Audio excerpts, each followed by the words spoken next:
اب نبی کریم صلی اللہ تعالی علیہ وسلم کو حجاز مقدس کا سردار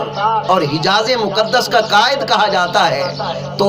جو شاعر اگر یہ کہیں کہیں یثرب کا لفظ استعمال کریں تو وہ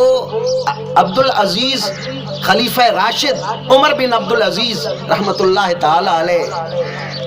وہ لفظ یثرب کہنے پر سزا دیتے تھے۔ کیوں کہ یثرب کا معنی ہے مصیبتوں کا گھر۔ مدینہ طیبہ کو پہلے یثرب کہا جاتا تھا کیونکہ اس کی آب و ہوا میں آ کر انسان بیمار ہو جاتا تھا، آب و ہوا موافق نہیں آتی تھی، لیکن جب میرے مصطفیٰ کریم نے اپنا قدم مبارک رکھا تو وہ آب و ہوا بجائے مصیبتیں دینے کے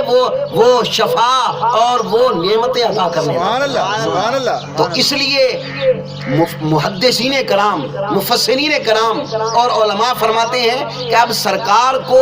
قائد یثرب نہیں کہنا چاہیے۔ اگر کوئی حضرت عمر بن عبدالعزیز کے دور میں قائد یثرب کہتا یا یثرب کا لفظ استعمال کرتا اس کو سزا دیتے، بلکہ سرکار کو کہنا چاہیے کہ وہ قائد حجاز ہے۔ نبی کریم صلی اللہ تعالی علیہ وبارک وسلم کے تشریف لانے کے بعد اب یثرب والا نام ختم ہو گیا، بلکہ اس کا نام مدینہ طیبہ ہو گیا۔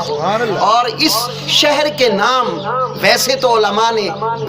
23-24 شمار کیے ہیں، لیکن علامہ سمہوتی نے اپنی کتاب وفاء الوفا میں لکھا ہے کہ میرے مصطفیٰ کے شہر کے نام بھی 100 پورا نام ہے، 100 نام، اور فرماتے ہیں کہ کسی جگہ کے نام زیادہ ہونا یہ اس جگہ کی عزت و عظمت پر دلالت کرتے ہیں۔ تو گویا مدینہ طیبہ ایک ایسی بستی ہے، ایک ایسا شہر ہے کہ جس کی